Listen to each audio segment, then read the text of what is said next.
Middlesex win the day to set up unlikely victory push. A double strike from Durham late in day 2 meant the visitors were the happier of the two sides going into day 3 at Lords. Middlesex trailed by 262 with the in-form Sam Robson at the crease on 41 and 20-year-old Joshua De Caires only just off the mark.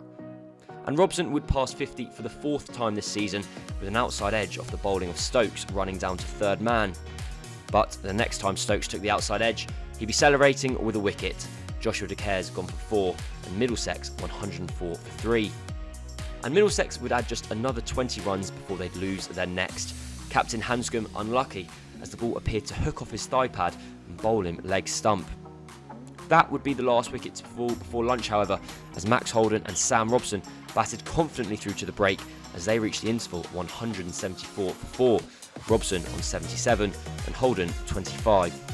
Robson was in search of a 3rd century of the season, but he would fall to Ben Raine for 84 thanks to a beautiful bit of bowling. Middlesex trailed by 161 with 5 wickets left, advantage Durham. But they'd have to get past Max Holden first, who was batting well and passed 50 for the 4th time this season, this time the milestone taking 97 balls for the left-hander. Holden and John Simpson would add 50 together and take their side past 250 in total, but Holden would eventually fall to Chris Rushworth, edging behind for 71.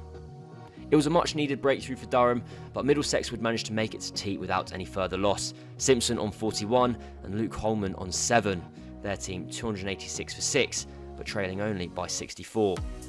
After the break, and Middlesex lost John Simpson to the very first ball of the session, as he ended up caught at deep point off the bowling of Rushworth.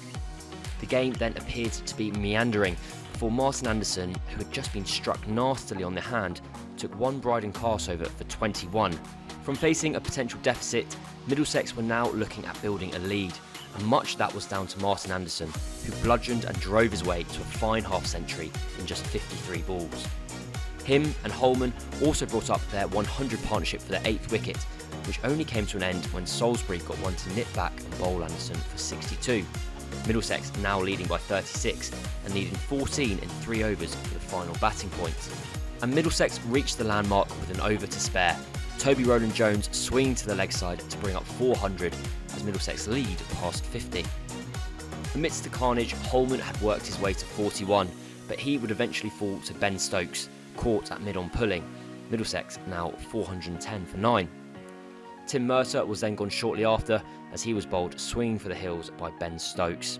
Middlesex all out for 422, Robson top scoring with 84 with Holden and Anderson also passing 50. Stokes the pick of the bowlers as he claimed 4 for 72. And Middlesex got off to a dream start, Rowland-Jones picking up 2 wickets in his first over as Michael Jones edged behind for 1 before Alex Lees did the same. Durham 3 for 2. And Rowland-Jones was on fire as he picked up his and Middlesex's 3rd when Keegan Peterson was struck in front.